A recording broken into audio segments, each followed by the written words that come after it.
अशोकनगर विधानसभा 032 के हमारे कांग्रेस के प्रत्याशी जो विधानसभा पद के लिए उम्मीदवार हैं और चुनाव मैदान में, इस चुनाव के महाभारत में हम सबके बीच में ये चुनाव के उसमें शंखनाद करते हुए कांग्रेस की रीति नीति के साथ मैदान में उतरे हैं। चैनल पर मैं माननीय इंजीनियर साहब का, हरिबाबू राय साहब का बहुत बहुत स्वागत करता हूं। माननीय राय साहब, यह चुनाव बड़ा प्रतिष्ठापूर्ण होकर के और चुनौतियों से घिरता जा रहा है। इस चुनाव के लिए आप किस तर्ज पर ले रहे हैं? हर चुनाव चुनौतीपूर्ण ही होता है और हम इस चुनौती को स्वीकार करते हैं और जनता जनार्दन का आशीर्वाद कांग्रेस के प्रत्येक उम्मीदवार के ऊपर है।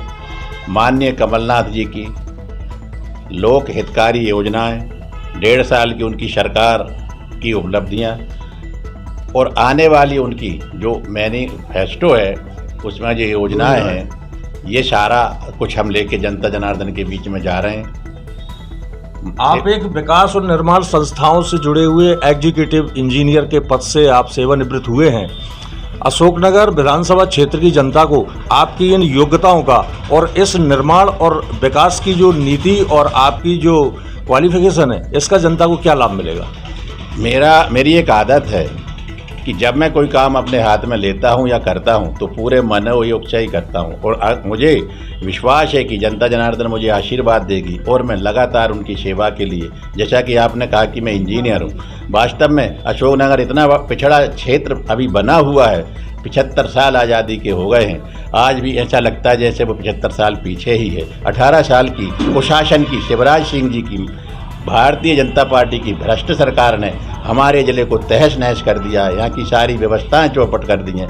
आपको पता है कि अशोकनगर में 20,000 से ज़्यादा महिलाएं, हमारी बहन बेटियां सड़कों पर पानी भरती हैं। ये क्या विकास है? ये शर्म की बात है। लाडली बहना योजना, अरे लाडली बहना वहाँ पे 4 घंटे पानी की लाइन में लगी है, उसे देखा इन्हें कभी? बैंकों में 4-4, 5-5 घंटे तक इनका जो कुछ भी पैसा डालते हैं वो निकलता नहीं है। मैं कई बार बैंक में गया और उनके पास खड़ा रहा। तो ऐसी बहुत सारे मुद्दे हैं माननीय कमलनाथ जी के, हम मुद्दों को लेकर जनता के बीच में जा रहे हैं और मैं आपको आश्वस्त करता हूं, आपके चैनल को आश्वस्त करता हूं कि अशोकनगर जिले की तीनों विधानसभाओं के साथ साथ हम मध्य प्रदेश में बहुमत की सरकार बनाएंगे और लगभग 150 सीट से ऊपर जीत के आपको दिखाएंगे। अशोकनगर विधानसभा में आपकी क्या क्या प्राथमिकताएं हैं?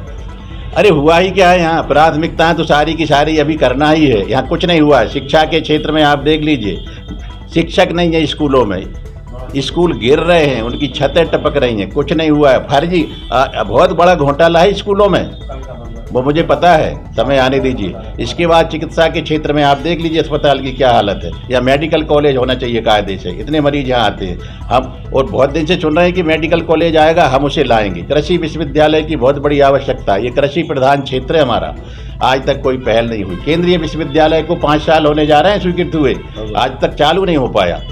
यहाँ की पेयजल समस्या इतनी विकराल है, इसकी व्यवस्था भी हमें करना है। यातायात व्यवस्था बहुत ज़्यादा खराब है। आप देखिए कि इस सड़क पर जगह नहीं मिल रही है। रिंग रोड की कितनी बड़ी आवश्यकता अशोकनगर के लिए है। पलका टोरी पे एक उद्योग के लिए ज़मीन आरक्षित की थी, जिस पर खदानें खोद दी गई, उसकी मुरम्म निकाल ली गई। क्या एक आध उद्योग लगा है वहाँ पर? जबकि वहाँ करोड़ों रुपए उसके विकास में लग चुके हैं। हम उसको फिर जीवित करेंगे और युवाओं को रोजगार के लिए प्रेरित करके वहाँ पे बिठाएंगे और छोटे छोटे उद्योग लगवाएंगे। बड़ी फैक्ट्री की भी यहाँ आवश्यकता है। हम सारे प्रयास करेंगे, क्षेत्र का विकास करेंगे, जनता का विश्वास हमारे ऊपर है। मध्य प्रदेश में जो शिवराज जी की सरकार विगत 18-20 वर्षों से है, इसमें तमाम प्रकार की जन सरोकार से जुड़ी हुई उन्होंने जो स्कीम जो चलाई, योजनाएं जो चलाई हैं, इनसे आप कितना इत्तेफाक रखते हैं?